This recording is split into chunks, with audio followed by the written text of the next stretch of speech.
Ndewo Emmanuel.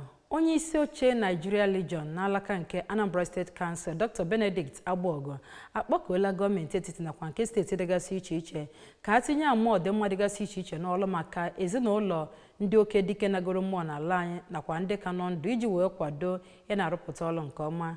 Onye nta akụkọ anyị bụ Chukwuemeka Modela Nkọrọ na Dr. Agbogo kpọrọ oku a n'oge mmemme ụbọchị ncheta ụbọchị ndị agha nke afọ 2025 emere n'ogige Dr. Alex Ekweme Square dị n'Awka. Gere ya bụ akụkọ n'ozuzu oke.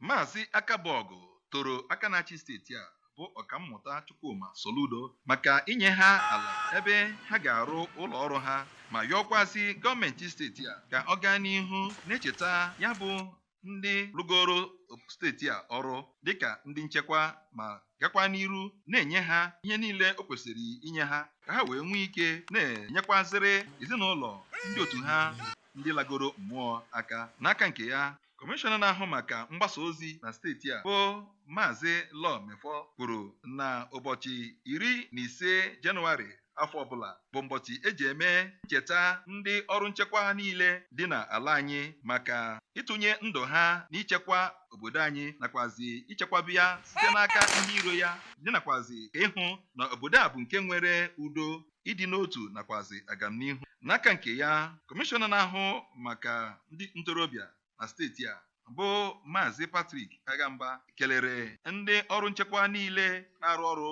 na steeti a maka aja niile ha chụrụ iji hụ na enwere udo, agamnihu, ịdịkwazi otu na mmepe na steeti a yanakwazi n'ala anyị bụ Naịjirịa. Ọ kpọkukwara ụmụ Anambra ka ha nyere ndị ọrụ nchekwa aka n'ọrụ nchekwa ha na-arụ site n'ịna-ekwu ihe ọbụla ha hụrụ nwere ike ime ka a ghara inwe ezi nchekwa na steeti a. N'Awka, abụ m Chukwuemeka Modela.